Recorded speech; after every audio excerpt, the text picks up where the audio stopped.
Democracy in Chains is the intellectual history of our present political moment. It provides the backstory for the rise of the radical right that is transforming American politics through a look at the life and the ideas of James McGill Buchanan. I call James Buchanan the critical missing piece because we need to understand James Buchanan's ideas in order to make sense of the strategy that is being pursued by this billionaire-backed radical right. I never set out to write this book. I did not go looking for James McGill Buchanan. I'd never heard of him when I started researching this book. I had just finished another book, and I learned about the school closures in Prince Edward County, Virginia, in reaction to Brown versus Board of Education. And then in the course of digging into that story, I came across a footnote about Buchanan's work. And then someone alerted me to another footnote that contained a report that Buchanan's Virginia school had had a more lasting impact on Chile than Friedman's Chicago school. So then I was really curious, and I began to dig into the Buchanan story as well.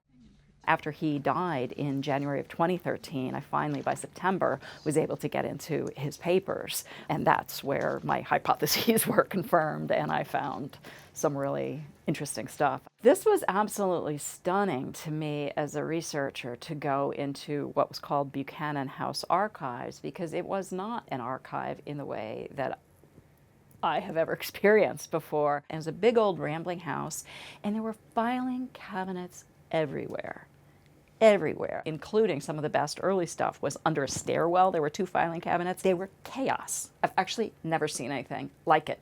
So you would go into a cabinet and you'd see file folders labeled, QRS, and then it would just be stuff, that made no sense. So I came through the main door into the office, and I just thought, what am I going to do?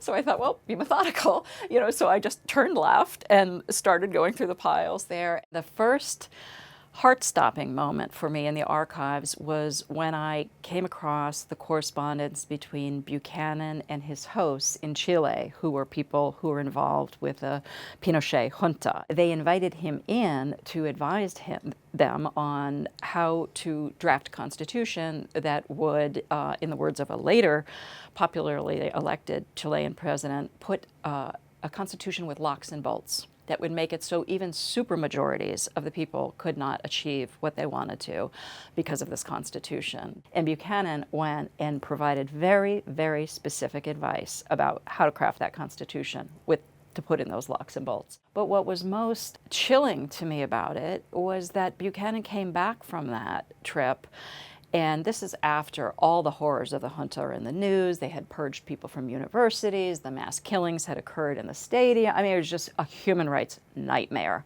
And Buchanan came back and wrote a thank you note. And he thanked one of his hosts, one of the regime officials, for, let me get the words right, the very fine dinner you held in my honor and the nice wines you sent, and my wife loved the jewelry. And that's when I thought, wow, who am I really dealing with here? Who is this person?